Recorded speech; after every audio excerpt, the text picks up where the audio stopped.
Bismillahirrahmanirrahim. Assalamualaikum warahmatullahi wabarakatuh. Innal hamdalillah nahmaduhu wa nasta'inuhu wa nastaghfiruh wa na'udzu billahi min shururi anfusina wa sayyiati a'malina may yahdihillahu fala mudilla lahu wa may yudlil fala hadiya lahu. Asyhadu an la ilaha illallah wahdahu la syarika lahu wa asyhadu anna Muhammadan abduhu wa rasuluhu la nabiyya ba'dah. Allahumma shalli ala Muhammad wa ala ali Muhammad kama shallaita ala Ibrahim wa ala ali Ibrahim fil alamin innaka Hamidum Majid. Sahabat UIM, ya, jamaah kaum muslimin yang dirahmati Allah Subhanahu wa taala dimanapun Anda berada, semoga Allah Subhanahu wa taala senantiasa terus memberikan kenikmatan kepada kita semuanya. Nikmat iman, nikmat Islam, nikmat kesehatan, dan nikmat untuk melaksanakan ketundukan ketaatan kepada Allah Subhanahu wa taala.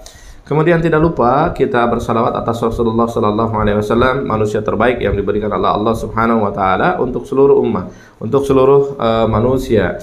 Dan ketika kita mengambil pendapatnya, melaksanakan segala sunnah-sunnahnya, insyaallah kita termasuk umat Rasulullah sallallahu alaihi wasallam yang akan mendapatkan syafaat nanti di yaumil akhir.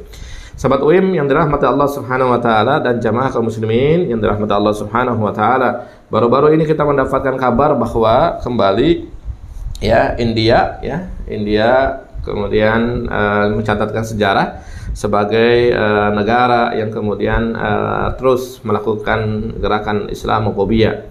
Baru-baru lalu penghinaan terhadap saudara-saudara kaum muslimah kita yang menggunakan jilbab, diusir dari sekolah, terus kemudian disiram maupun yang lainnya.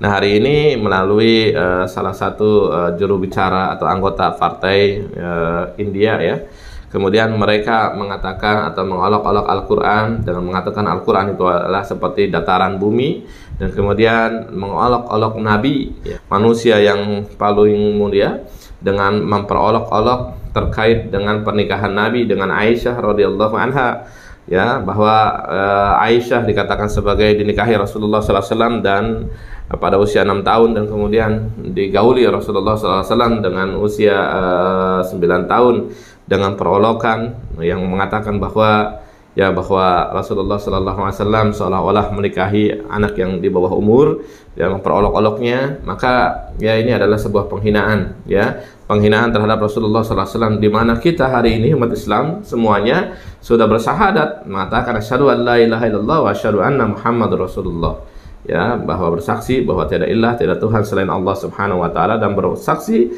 bahwa Muhammad Rasulullah sallallahu alaihi wasallam. Jadi kalau kita meyakini bahwa Muhammad Rasulullah sallallahu alaihi wasallam tidak hanya mengambil ajarannya, yang yaitu Al-Quran yang merupakan kalamullah, firman Allah Subhanahu wa taala, dan hadis-hadis Rasulullah sallallahu alaihi wasallam, tidak hanya itu, tidak cukup itu. Tidak hanya itu dan tidak cukup itu. Maknanya bahwa kita ini untuk membuktikan keimanan kita bahwa kita beriman kepada Rasulullah sallallahu alaihi wasallam, tidak hanya mengucapkan misalkan saya beriman kepada Rasulullah sallallahu alaihi wasallam, kemudian saya mengambil hadis-hadis Rasulullah sallallahu alaihi wasallam sebagai pedoman hidup dan yang lainnya. Tapi salah satu konsekuensi keimanan kita ketika kita mengucapkan asyhadu anna Muhammad Rasulullah, salah satunya adalah melakukan pembelaan kepada Rasulullah sallallahu alaihi wasallam ketika kehormatannya dilecehkan, ketika nama baiknya dicemarkan, dan ketika segala perilaku kehidupannya yang merupakan bimbingan dari Allah Subhanahu wa taala itu kemudian diperolok-olok, dan ini terjadi di India baru-baru ini, Lalu bagaimana Islam melihat terkait dengan orang-orang yang mengolok-olok Allah dan mengolok-olok Rasul? Bagaimana hukumnya secara syar'i, secara syariat? Maka kita akan dapatkan jawabannya di dalam Quran surat At-Taubah ayat ke-65, ayat ke-66. Bagaimana Allah Subhanahu wa taala mengatakan wala in sa'altahum la yaqulunna innama kunna nakhudu wa nal'ab qul abillahi wa ayatihi wa rasulihi kuntum tastahjiun. Jika kamu tanyakan kepada mereka, mereka akan menjawab sesungguhnya kami hanya bersenda gurau, hanya bermain-main saja. Maka kata Rasulullah sallallahu alaihi wasallam, maka katakanlah Rasulullah kepada mereka, kata Allah Subhanahu wa taala, qul abillahi wa ayatihi wa rasulihi, apakah terhadap Allah, terhadap ayat-ayatnya, terhadap Rasulnya, kuntum tastahziun, bahwa terhadap ayat-ayat Allah, terhadap ayatnya, terhadap Rasulnya, kalian itu bersenda gurau, kalian merolok-olok, Maka di sini seruan larangan untuk memperolok-olok Allah, memperolok-olok ayatnya, memperolok-olok Nabi yaitu Rasulullah sallallahu alaihi wasallam. Kuntum tastahziun, Apakah terhadap Allah, terhadap ayatnya, terhadap Rasulnya, kalian memperolok-olok. Maka secara hukum, secara syariat, kita tidak boleh, haram hukumnya. Ya, memperolok-olok Allah, terus kemudian memperolok ayat-ayat Allah, yaitu Al-Quran, Al-Quran Al-Karim. Kita perolok-olok, bahkan terhadap memperolok-olok Rasulullah SAW. Itu adalah perkara yang tidak boleh di dalam syariat, ya, yang tidak diperbolehkan di dalam syariat, dan itu perkara yang haram, yang bisa menyeret pelakunya ke dalam kekufuran kepada Allah Subhanahu wa taala, ya, dan meninggalkan keimanan. Maka Allah Subhanahu wa taala mengatakan dalam berikutnya dalam surat At-Taubah ayat 66-nya, la ta'tadiru qad kafartum ba'da imanikum. Tidak usah kalian mencari-cari alasan, tidak usah kalian mencari-cari, oh ini mah hanya sendaguro saja, ini mah hanya main-main saja. Kata Allah, tidak usah mencari-cari alasan. Qad kafartum ba'da imanikum. Sesungguhnya kalian itu telah kafir setelah keimanan yang ada dalam hati kalian. Ya, jadi berat, ya. Ya, sahabat umum yang dirahmati Allah Subhanahu wa taala dan jamaah kaum muslimin yang dirahmati Allah Subhanahu wa taala, berat, ya, menghukum atau memperolok Allah, memperolok ayat-ayatnya, memperolok Rasulullah SAW. Hukumnya berat, ya, karena secara hukum syar'i dia sudah kafir setelah keimanan yang dia ucapkan, ya. Meskipun hanya bersenda gurau, meskipun hanya candaan-candaan saja, mainan-mainan saja, secara hukum kemudian dia kafir, ya, dia telah meninggalkan keimanannya. Nah, ini diperkuat, ya, diperkuat oleh Syekh Abdurrahman As-Sa'di di dalam tafsir Ar-Rahmah, ya, tafsir Al-Karim Ar-Rahmah. Beliau mengatakan menghina Allah, ayat-ayat dan Rasulnya adalah penyebab kekafiran. Pelakunya keluar dari agama Islam atau murtad kalau memang dia berasal daripada Islam, karena agama ini dibangun di atas prinsip mengagungkan Allah serta mengagungkan agama dan Rasulnya. Ya, menghina salah satu di antaranya bertentangan dengan prinsip yang pokok ini. Ya, jadi berat, ya. Berat menghina Allah, menghina ayat Allah Subhanahu wa taala, menghina Rasulnya, perkara yang berat, bukan perkara main-main, bukan perkara yang ringan. Yang kedudukannya maka akan menyebabkan dia menjadi kafir kalau memang dia asalnya dari Muslim. Lalu bagaimana misalkan kalau sekarang orang-orang India, ya, memang sudah kafir, dan kafirnya kafir berkali-kali lipat, ya. Ketika kafirnya mereka karena tidak memeluk Islam, hari ini mereka juga sudah melakukan perbuatan kekufuran, ya, perbuatan kekufuran yang kemudian menghina Allah Subhanahu wa taala, menghina Rasulullah sallallahu alaihi wasallam. Ya. Lalu bagaimana, ya, hukuman untuk orang-orang yang melakukan penghinaan terhadap Allah, penghinaan terhadap ayat-ayat Allah, penghinaan terhadap Rasulullah, ya. Apa hukumannya?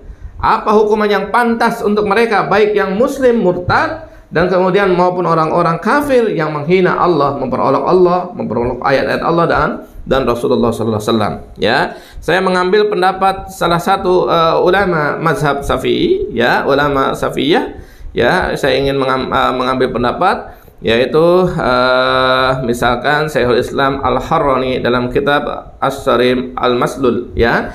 Beliau mengatakan Abu Bakar Al-Farisi, salah satu ulama Syafi'iyah, menyatakan kaum muslimin sepakat bahwa hukuman bagi orang-orang yang menghina Nabi adalah bunuh, ya, bunuh. Sebagaimana hukuman bagi orang-orang yang menghina mukmin yang lainnya berupa had, yaitu dengan jilid, ya, dengan dicambuk, ya. Jadi para ulama, termasuk ulama Syafi'iyah, yang kalau kita pelajari itu biasanya lebih lembut dibandingkan dengan ulama-ulama yang lain, ya, ulama Hanafi, ulama Maliki, ulama misalkan Hambali, misalkan seperti itu, ya. Ulama biasanya yang agak keras itu biasanya Hanafi, Maliki, kemudian Hambali, ya. Tapi terkait dengan perkara ini ulama Syafi'iyah pun, ya, ulama dengan mazhab Syafi'iyah pun, salah satu ulama Syafi'iyah mengatakan bahwa hukuman orang-orang yang menghina Nabi adalah dibunuh, ya. Kalau muslim diserukan untuk bertobat kepada Allah Subhanahu wa taala, diserukan untuk segera bertobat, ya, terhadap dengan ucapannya, lisannya, ya, yang mungkin memperolok Allah, memperolok ayat-ayatnya, memperolok Nabi Rasulullah SAW. Jika muslim diserukan bertobat, dia tidak mau bertobat, maka hukumannya dibunuh, ya. Kalau orang kafir secara hukumnya dibunuh, ya.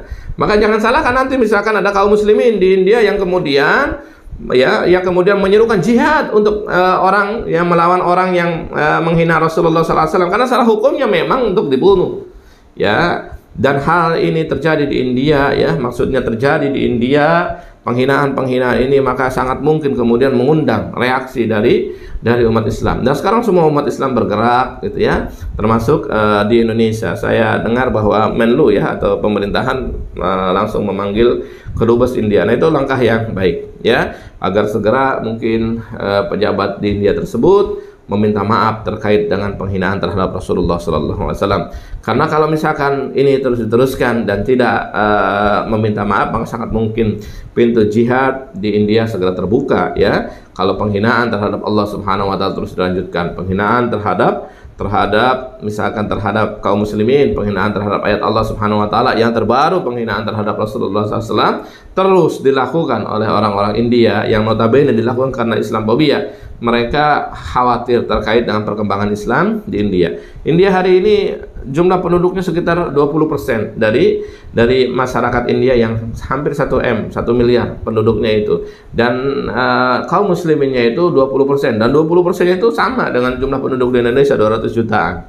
Dan diperkirakan, ya, dan itu terus bertumbuh dan berkembang. Diperkirakan nanti India ini menjadi komunitas muslim yang besar, ya, yang besar, dan kemudian membawa dampak perubahan terhadap India. Dan ini dilakukan oleh orang-orang India yang memang Islamophobia, takut terkait dengan perkembangan Islam yang ada di India. Maka sahabat UIM dan jamaah kaum muslimin yang dirahmati Allah Subhanahu wa Ta'ala ini, ya, jadi secara Islam hukum memperolok-olok, ya, Rasulullah SAW itu tidak boleh, ya. Hukum menghina Nabi tidak boleh, ya, berdasarkan ayat tadi, ya, berdasarkan ayat dalam surat At-Taubah ayat 65-66. Wala in sa'altahum la yaqulunna innama kunna nakhudu wa nal'ab qul abillahi wa ayatihi wa rasulihi kuntum tastahzi'un la ta'tadiru qad kafartum ba'da imanikum. Janganlah, dan ketika mereka bertanya, sesungguhnya kami hanya bersenang gurau, bermain-main saja, maka kata Allah Subhanahu wa Ta'ala, mengapa terhadap Allah, terhadap ayat-ayatnya, terhadap Rasulullah kalian memperolok-olok, dan tidak usah minta maaf, kalian itu sudah kafir setelah kalian beriman. Maka untuk kaum muslimin dimanapun berada, hati-hati, ya, terhadap lisan kita, ya, terhadap ucapan kita terkait dengan Allah, terkait dengan ayat-ayatnya, yaitu Al-Quran, maupun terhadap Rasulullah SAW. Kita seorang muslim harus bijak dalam bersikap, dalam bertutur kata. Jangan sampai kemudian kita termasuk orang-orang yang menghina Allah, menghina ayat Allah, dan menghina Rasulullah SAW.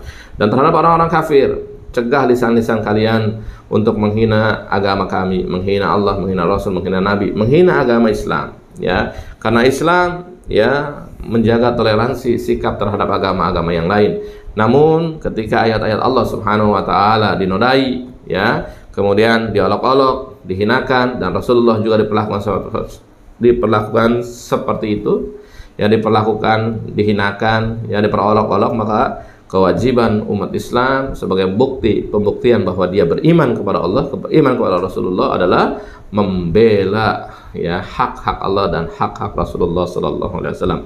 Maka tidak boleh disalahkan kalau ada kaum muslimin yang kemudian melakukan jihad terkait dengan orang-orang misalkan di India yang tidak mau meminta maaf terhadap pernyataannya. Maka sah-sah saja secara hukum bahwa orang-orang yang memperolok Nabi itu, kalau dia tidak meminta maaf, maka hukum secara syar'inya itu adalah dibunuh. Qulu qouli hadza wa astaghfirullah li wa lakum sa'ilal muslimina wal muslimat innahu huwal ghafurur rahim. Assalamualaikum warahmatullahi wabarakatuh.